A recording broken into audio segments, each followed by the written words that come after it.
পদমর্যাদার ব্যক্তি বিদেশের একজন সাধারণ নাগরিকের সঙ্গে বেশি আন্তরিকতা দেখানোর জন্য তিনি এক হাত দিয়ে ডক্টর ইউনূসের হাত ধরেছেন, ডান হাত দিয়ে, আর ডক্টর মোহাম্মদ ইউনূস ডান হাত দিয়ে হ্যান্ডশেক করে বাম হাত দিয়ে আবার বেশি আন্তরিকতা দেখানোর চেষ্টা করছেন। দুই নম্বর হলো ডক্টর মোহাম্মদ ইউনূস একেবারে যাকে বলা হয় চাঁদের হাসি, সর্বোচ্চ হাসি দিয়ে সম্ভাষণ জানাচ্ছেন, আর অপরপক্ষের যে লোকটি গম্ভীর হয়ে তার হাসি দেখছেন। এরকম দৃশ্যই আপনি বেশি দেখবেন যে তাদের উভয়ের যে ছবিগুলো আসে, যেমন যদি 1000 ছবি বিশ্লেষণ করেন তাহলে আপনি দেখবেন যে ডক্টর মোহাম্মদ ইউনূস হাসতে গিয়ে ধরুন দাঁতের 12টা দাঁত তিনি বের করেছেন সামনের, উপরের পাটিতে 6টা, নিচের পাটিতে 6টা, 12টা। তো অন্যদিক থেকে যে ভদ্রলোক তিনি হয়তো মুখ কালা করে আছেন, মুচকি হাসি দিয়েছেন বা হাসতে গিয়ে দাঁত বের করেছেন ওনার মতো, এরকম ছবি আমি আসলে দেখিনি। 3 নম্বর হলো যে পোশাক পরিচ্ছদে। এখন দেখা গেল যে উনি যার সঙ্গে কাতারের আমিরের সঙ্গে, আমির তো তার সঙ্গে দেখা করেনি, ধরুন কাতারের প্রধানমন্ত্রীর সঙ্গে তিনি কথা বলছেন, আমেরিকার একজন অভিনেতার সঙ্গে কথা বলছেন, বা যার সঙ্গে নরেন্দ্র মোদীর সাথে কথা বলছেন, তো সেখানে তার যে ড্রেস কোড আর ওনার যে ড্রেস কোড, এখানে একটা দারিদ্রতা ফুটে উঠছে। এবং বেশিরভাগ ক্ষেত্রে পশ্চিমারা ওনার চেয়ে একটু লম্বা, তো তিনি যখন হাসতে থাকেন তাহলে তার মুখটি আকাশের দিকে তাকানো থাকে। তো আকাশের দিকে তাকিয়ে একজন 87 বছরের বয়স্ক মানুষ যখন হাসেন, তখন এটা খুব একটা অদ্ভুত দৃশ্য সেখানে তৈরি হয়। এটা আমরা দেখছি, এবং সেই দৃশ্য যদি বিদেশে দেখে, আমরা দেখি, আর যা হোক না কেন, একটা দেশের যে স্ট্যাবিলিটি, তার যে বিনিয়োগের পরিবেশ, এবার সেই দেশের যে অর্থনৈতিক ক্ষমতা, সুশাসন, এই জিনিসগুলো ওইভাবে ফুটে ওঠে না। রাষ্ট্রকে রাষ্ট্রের মধ্যে থাকতে হয়। শেখ হাসিনার কথা বাদ দিলাম, বেগম জিয়ার যে বিদেশ ভ্রমণের ছবিগুলো দেখেন, তার যে ব্যক্তিত্বময়তা, কিংবা জিয়াউর রহমান সাহেবগুলো দেখেন, ইভেন এরশাদ সাহেব যখন হোয়াইট হাউসে গেছেন, সেই ছবিগুলোর দিকে আপনি দেখান যে এরশাদ সাহেবের একটা ছবি, বেগম জিয়ার একটা ছবি, জিয়াউর রহমান সাহেবের একটা ছবি, বঙ্গবন্ধুর কথা তো বাদই দিলাম।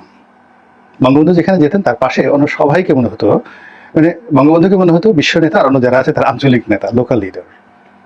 এরকম বাংলাদেশের সেই যে অতীতের যে রেকর্ডগুলো, সেই রেকর্ডের সঙ্গে ডক্টর মোহাম্মদ ইউনূসের এই জিনিসগুলো মিলে না।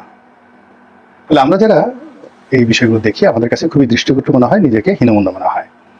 2 নম্বর হলো যে তিনি বিদেশে গিয়ে একটা না একটা ইন্টারভিউ দেবেন, পত্রিকার সাথে, টেলিভিশনের সাথে, এবং এইবার সর্বশেষ তিনি গিয়ে আল জাজিরার সঙ্গে দিয়েছেন। এবং এখানে বক্তব্য দিতে গিয়ে তিনি রীতিমতো রাম ধরা খেয়েছেন।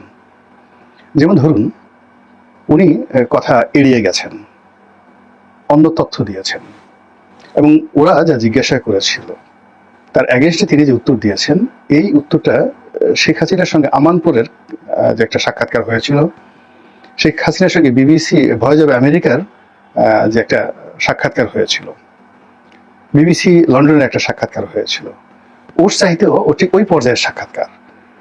দেখা গেল যে শেখ হাসিনাকে জিজ্ঞাসা করছে বাংলাদেশের গুম নিয়ে, হত্যা নিয়ে, তিনি তখন বলছেন আমার বাবাকে তারা মেরেছে, দেখেন আমার বাবাকে তারা মেরেছে, আমার ভাইকে তারা মেরেছে, এরকম একটা কথাবার্তা।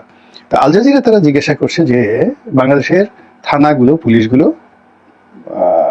থানাগুলো পুড়েছে, পুলিশ হত্যা হয়েছে, এবং স্পষ্টতই তোমার যারা লোকজন, এনসিপি যারা লোকজন আছে, তাদের বিরুদ্ধে এই যে অভিযোগগুলো বিভিন্ন মহল থেকে আসছে, এই বিষয়গুলোকে কিভাবে দেখছো? এটার উত্তর না দিয়ে তিনি যেভাবে পেয়ে চেয়েছেন ঘুরিয়েছেন, এবং তিনি বলছেন যে বাংলাদেশে এখন এরকম একটা অবস্থা তৈরি হয়ে গেছে যে মানুষ মনে করছে যে এই অন্তর্বর্তীকালীন সরকার, তারা এটাকে সুবিধাজনক মনে করছে, বিএনপির চাইতে, আওয়ামী লীগের চাইতে, জামাতের চাইতে। ফলে এই জিনিসগুলো, মানে ওই ভদ্রলোক যিনি প্রশ্ন করেছিলেন তার একেবারে চোয়াল শক্ত হয়ে গেছে। ঠিক এরকম একটা দুর্বোধ্য অবস্থায় পড়েছিলেন টিম সেবাস্তিয়ান, খুব বিখ্যাত বিবিসি সাংবাদিক, পরে এটা ডয়েস ভ্যালিতে ছিলেন। তিনি একটা সাক্ষাৎকার নিয়েছিলেন গহর রিজভির, একেবারে যাকে বলা হয় কচু দিয়ে দেওয়া। তো পশ্চিমা সাংবাদিকরা যে কিভাবে কচু দিতে পারে, ওইটা ওই টিম সেবাস্তিয়ানের যে সাক্ষাৎকারটা, যেটা গহর রিজভি, ওটা দেখলে বুঝতে পারবেন।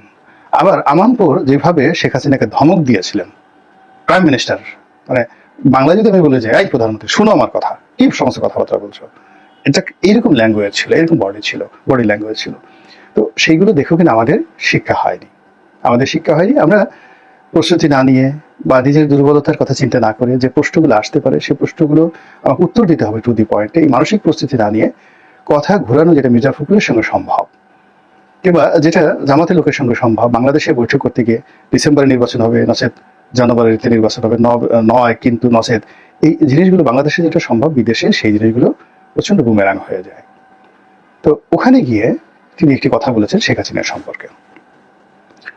তো তাকে জিজ্ঞাসা করা হয়েছিল মোদীর সঙ্গে তার বৈঠকের ব্যাপারে শেখ হাসিনার সম্পর্কে, এবং তিনি সেখানে যে বেফাস মন্তব্যটি করেছেন যে শেখ হাসিনার মুখ বন্ধ করার জন্য তিনি ওখানে বসে যে কথাগুলো বলেন মুখ বন্ধ করার জন্য তিনি নরেন্দ্র মোদীকে অনুরোধ করেছিলেন। নরেন্দ্র মোদী বলেছেন যেটা তিনি পারবেন না। কেন পারবেন না? তাদের দেশে অবাধ স্বাধীনতা রয়েছে, যে কোনো লোক কথা বলতে পারে, যে কোনো লোকের মুখ বন্ধ করা তাদের দেশে সম্ভব নয়। তাহলে এই উত্তর দ্বারা যেটা বোঝা গেল সেটা হলো কারো মুখ বন্ধ করার জন্য, গণতান্ত্রিক মুখ বন্ধ করার জন্য ডক্টর মোহাম্মদ ইউনূস অনুরোধ করেছেন। তাহলে তিনি কারো যদি মুখ বন্ধ করতে চান বিদেশের মাটিতে, তাহলে নিজের দেশে তিনি কিভাবে মুখ বন্ধ করে আছেন, বন্ধ করে রেখেছেন গণমাধ্যমের এবং সাধারণ জনগণের, এটা মানে যে কোনো বেকুব লোক বুঝতে পারে যে আপনি অন্যের মুখ বন্ধ করতে চান। দুই নম্বর হলো শেখ হাসিনার যে মুখের ভাষা, এটা তার জন্য এতটা কামানের গোলার মতো যে শেখ হাসিনা দিল্লিতে বসে যা কিছুই বলছেন না কেন তা ডক্টর মোহাম্মদ ইউনূসের সবকিছু উলটপালট করে দিচ্ছে, তার শান্তি হারাম করে দিচ্ছে, তার ঘুম হারাম করে দিচ্ছে, তারপরে তার সরকারের মধ্যে অস্থিরতা তৈরি হচ্ছে, সারা দেশে অশান্তি তৈরি হচ্ছে। এবং এই অশান্তি দমন করার জন্য তিনি নরেন্দ্র মোদীকে রিকোয়েস্ট করেছেন যে ভাই গো ওনার মুখটা বন্ধ করে দেন। সে বলছে আমি পারবো না। এখন বোঝার চেষ্টা করেন একটু, জাস্ট এটাকে নিয়ে কষ্টও লাগে, হাসিও পায় যে বয়স হলে যা হয়। উনি যৌবনকালে এই ধরনের কথা বলতেন কিনা আমি বলতে পারবো না। তো যাই হোক, শেখ হাসিনা দিল্লিতে বসে একটা অডিওতে একটা বার্তা দিলে যদি শেখ হাসিনার এই কথার কারণে ওনার গদি নড়তে থাকে, ওনার দেশে অশান্তি তৈরি হয়, যেটা উনি নিয়ন্ত্রণ করতে পারেন না, তাহলে উনি কি করে একটা ভালো নির্বাচন দিবেন, কি করে একটা দেশ চালাবেন, কি করে আওয়ামী লীগকে প্রতিহত করবেন, কি করে শেখ হাসিনার বিচার করবেন? শেখ হাসিনার বিচার তো অনেক পরের ব্যাপার। শেখ হাসিনা ওখানে বসে যদি বলে এটা কুক, এই কুক শব্দটার ধমক যদি আপনি সামলাতে না পারেন, পালাপালি আমরা খেলি না গ্রামে, আমি পালিয়েছি কুক আমাকে ধরো তো, এখন সেই কুক শব্দ শুনে যদি আপনি চিত হয়ে পড়ে যান, তা আপনি তাকে খুঁজে বের করবেন কিভাবে? এটা তো একটা স্বাভাবিক বিষয়। কতগুলো জিনিস আছে সেগুলো বলতে হয় না, তিনি এই কথাগুলো ওখানে গিয়ে সেটা বলে আসছেন। ফলে কি হলো, তার সরকারের যে দুর্বলতা সেটা আন্তর্জাতিকভাবে প্রমাণিত হলো, এবং তিনি যে শেখ হাসিনাকে ভয় পাচ্ছেন এটা প্রমাণিত হলো, এবং তিনি যে শেখ হাসিনার জবান বন্ধ করার চেষ্টা করছেন, অর্থাৎ তার সামনে কেউ কথা বলুক তারপরে শেষে, এটা তিনি যেভাবে পছন্দ করেন না। এখন বাংলাদেশে আমরা হয়তো দু চারজন কথা বলছি, যদি তার ওইভাবে সামর্থ্য থাকতো, শক্তি থাকতো, হয়তো আমাদের কে বলতো যে একদম কথাবার্তা বলে 32টা দাঁত খুলে ফেলবো, চড়াইয়া আর কথাবার্তা বলবি না। কিন্তু এই যে তার যে অনুরোধ নরেন্দ্র মোদীর পর্যায়ে গিয়ে, যেখানে বাণিজ্য নিয়ে কথা হবে, যেখানে দুটো রাষ্ট্রের সঙ্গে বন্ধুত্ব কিভাবে গড়ে তোলা যায়, সেখানে শেখ হাসিনা কিন্তু আলোচনাই করার দরকার নাই। এই যে অ্যাবান্ডেন্ট বাংলাদেশে, তার দরকারই নাই। তাকে নিয়ে শেখ হাসিনা আওয়ামী লীগ নিয়ে কোনো প্রশ্ন না করে যে ভাই তোমার সঙ্গে আমাদের বন্ধুত্ব হবে কি করে, এটা হলো স্টেটসম্যান সুলভ। তা না রেখে আমরা তার কাছে অনুরোধ করলাম যে শেখ হাসিনার জবানটা একটু বন্ধ করে দেন না ভাই, আর কিছু লাগবে না, ব্যবসা লাগবে না, বাণিজ্য লাগবে না, সীমান্তে যাইছে তাই করেন, সবকিছু করেন, মানে সিমলা চুক্তি বাতিল করেন, ট্রানজিট বাতিল করেন, সব বাতিল করেন, কিন্তু শেখ হাসিনার মুখটা বন্ধ করেন। তাহলে বুঝেন যে শেখ হাসিনাকে সে কি পরিমাণ ভয় পাচ্ছে। আর এই যে শেখ হাসিনাকে যে সে ভয় পাচ্ছে, এই ভয়ের কারণে কি হচ্ছে, আওয়ামী লীগ পাত্তা পেয়ে যাচ্ছে। তাদের মধ্যে তো জ্ঞানী গুণী আছে, আমার মতো লোক যদি, এত নির্বোধ লোক যদি এত সহজে এই জিনিসগুলো বুঝতে পারি, তো আওয়ামী লীগের লোকজন বুঝতে পারছে না। আর বুঝতে পারার জন্য তার মনে ভয় সৃষ্টি করার জন্য তারা একের পর এক কিন্তু শেখ হাসিনার কণ্ঠকে ব্যবহার করবে, এবং আরো বেশি বেশি শেখ হাসিনা কথা বলা শুরু করবে, এবং অকথ্য ভাষায় গালাগাল শুরু করবে। এবং এগুলো এমন একটা ব্যাপার, শব্দ সন্ত্রাস খুব বাজে। মধ্যে কয়েক বছর আগে আমরা দেখেছিলাম যে উত্তর কোরিয়া এবং দক্ষিণ কোরিয়ার সীমান্তে এরকম উত্তেজনা দেখা দিল, এবং উত্তর কোরিয়ার যারা সৈন্য তারা গুলাগুলি না করে তারা মাইক লাগিয়ে দক্ষিণ কোরিয়ার সৈন্যদেরকে রীতিমতো গালাগাল শুরু করলো, অকথ্য অশ্লীল অশ্রাব্য ভাষায়। এবং এটা বুলেটের সাথে এত বেশি শক্তিশালী ছিল যে অনেক দক্ষিণ কোরিয়ার সৈন্য রীতিমতো মানসিক ভারসাম্য হারিয়ে ফেলে, এবং রীতিমতো চুক্তি করে নাকে দস্তখত দিয়ে ওই গালাগাল বন্ধ করতে হয়েছিল। ফলে শব্দ সন্ত্রাস এ কিন্তু ডেঞ্জারাস। আপনি দেখেন এই যে রিসেন্টলি জামাতকে যারা গালাগালি করছে, জামাত সেই গালাগালির ভয়ে বলতে গেলে তাদের কাছে যেভাবে নাকে খত দিয়ে আত্মসমর্পণ করছেন, এতে বুঝতে হবে যে শব্দ সন্ত্রাসে কিন্তু ভীষণ রকম একটা নেগেটিভিটি রয়েছে। এখন ডক্টর মোহাম্মদ ইউনূস প্রমাণ করে ফেলেছেন যে তিনি শব্দ সন্ত্রাসকে ভয় পান, এবং সেই সন্ত্রাস যদি শেখ হাসিনার পক্ষ থেকে আসে, তো শেখ হাসিনা আরাম পেয়ে গেছেন যে দাঁড়াও আমি ডক্টর ইউনূসকে ভয় দেখিয়েছি, তা আরো ভয় দেখাবো, আরো কথা বলবো, এমন কথা বলবো যে কথা তোমার সিংহাসন থরথর করে কাঁপতে থাকে। এবং ভয় এমন একটা জিনিস, ভয় পেলে প্রথম হাত কাঁপে, গলা শুকিয়ে যায়, বুক ধরফল করে, রাতে ঘুম হয় না, রাতে ঘুম না হলে পেট খারাপ হবে, পেটে ফুটফুট করবে, পেট খারাপ হলে কি হয়, কোষ্ঠকাঠিন্য হবে, আর কোষ্ঠকাঠিন্য হলে আপনি বায়ু ত্যাগ করবেন, বায়ু ত্যাগ করলে আপনি যেখানেই বসেন না কেন আপনি মুসরাতে থাকবেন। আপনি যখন মুসরাতে থাকবেন এবং ফুস করে আপনার ওটার উপর তো কোনো বিষয় নাই, তো দেখা গেল যে খুব শব্দ ছাড়াই আপনি বায়ু ত্যাগ করলেন, দুর্গন্ধ ছড়িয়ে পড়লো, আশপাশে সব লোক বিরক্ত হবে। আর যখন আপনি ফুস করবেন একটা শব্দ হবে, তো যদি একটা শব্দ কোনো মতে বের হয়ে যায়, আশেপাশের যত বড় লোকই হোক না কেন, সেটা মিলিটারি কমান্ডার হোক কিংবা সেটা ধরেন একেবারে সবচেয়ে রাগী একজন কমান্ডার, সে বসছে। এখন কার কথা বলবো? সেই ইতিহাসের ধরেন চেঙ্গিস খান ধরেন একজন কমান্ডার, খুব নিষ্ঠুর নির্মম। তো আপনি সেটা মিটিংয়ে বসছে ধরেন বাগদাদের খলিফার সঙ্গে, খলিফা সে রাজসিংহাসনে বসে জোরে একটা শব্দ করে বায়ু ত্যাগ করে ফেললো।